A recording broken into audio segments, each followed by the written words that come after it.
بسم الله الرحمن الرحيم. عن أبي هريرة رضي الله تعالى عنه قال قال رسول الله صلى الله عليه وسلم: إن العبد ليقول الكلمة لا يقولها إلا ليضحك به الناس يهوي بها أبعد مما بين السماء والأرض وإنه ليزل عن لسانه أشد مما يزل عن قدمه۔ امام بیہقی نے شعب الایمان میں اس روایت کو نقل کیا ہے، اور حافظ ابن حجر عسقلانی رحمۃ اللہ علیہ نے اس روایت کو حسن کا درجہ دیا ہے۔ اللہ کے رسول صلی اللہ علیہ وسلم ارشاد فرماتے ہیں کہ بلا شبہ بندہ کوئی کلمہ کہہ دیتا ہے اور صرف اس لیے کہتا ہے کہ لوگوں کو ہنسائے، اس کلمے کی وجہ سے ایسی ہلاکت والی گہرائی میں گرتا چلا جاتا ہے جس کا فاصلہ اس سے بھی زیادہ ہوتا ہے جتنا فاصلہ آسمان و زمین کے درمیان ہے۔ پھر فرمایا کہ بلا شبہ انسان اپنی زبان سے اتنا زیادہ پھسل جاتا ہے جتنا اپنے قدم سے بھی نہیں پھسلتا۔ اس حدیث میں دو باتیں ارشاد فرمائی ہیں۔ اول یہ کہ بعض مرتبہ لوگوں کو ہنسانے کے لیے انسان ایسا کلمہ کہہ گزرتا ہے جس کی وجہ سے ہلاکت کی گہرائی میں گرتا چلا جاتا ہے، اور یہ گہرائی اس فاصلے سے بھی زیادہ ہوتی ہے جتنا آسمان و زمین کے درمیان فاصلہ ہے۔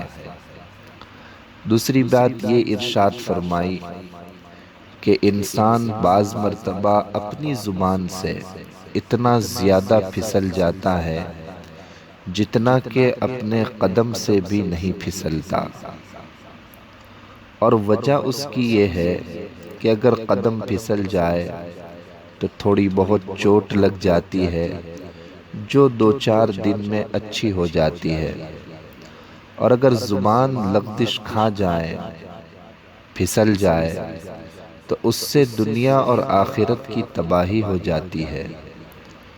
اللہ نہ کرے اگر کفر و شرک کا کلمہ کہہ دیا تو ہمیشہ کے لیے دوزخ میں چلا جائے گا۔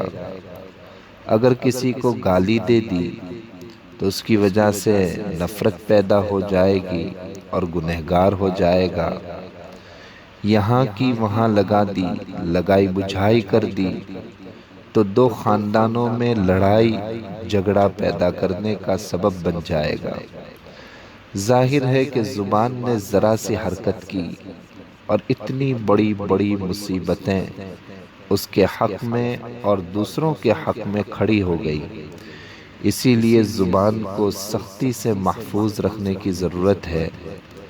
حضرت سہل ابن سعد رضی اللہ تعالیٰ عنہ سے روایت ہے کہ حضور اقدس صلی اللہ علیہ وسلم نے ارشاد فرمایا کہ جو شخص مجھے اپنے جبڑوں کے درمیان کی چیز یعنی زبان اور اپنی 2 رانوں کے درمیان کی چیز یعنی شرمگاہ کو محفوظ رکھنے کی ضمانت دے دے، میں اسے جنت کے داخلے کی ضمانت دیتا ہوں۔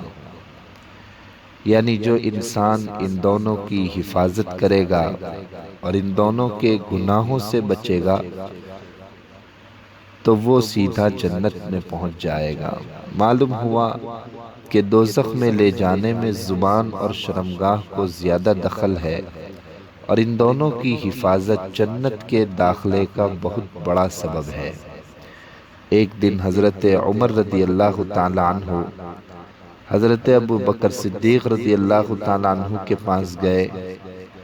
وہاں پہنچے تو دیکھا کہ صدیق اکبر رضی اللہ تعالیٰ عنہ اپنی زبان کھینچ رہے ہیں۔ حضرت عمر رضی اللہ تعالیٰ عنہ نے عرض کیا کہ ارے اللہ آپ کو بخشے، یہ کیا کر رہے ہو؟ حضرت صدیق رضی اللہ تعالیٰ عنہ نے فرمایا کہ اس نے مجھ کو ہلاکت کے مواقع میں پہنچا دیا ہے، اس لیے کھینچ رہا ہوں کہ زبان پھسل جاتی ہے اور سارے گناہ اس کی وجہ سے ہوتے ہیں۔ بہرحال انسان جب بولے تو سوچ سمجھ کر بولنا چاہیے، زبان سے کوئی ایسے کلمات نہ نکالنا چاہیے جو ہمارے لیے دنیا اور آخرت میں وبال کا سبب بنے۔ اللہ تبارک و تعالی ہماری زبان کی حفاظت فرمائے، ہمیں کلمات خیر بولنے کا عادی بنائے۔ آمین۔ السلام علیکم ورحمۃ اللہ وبرکاتہ۔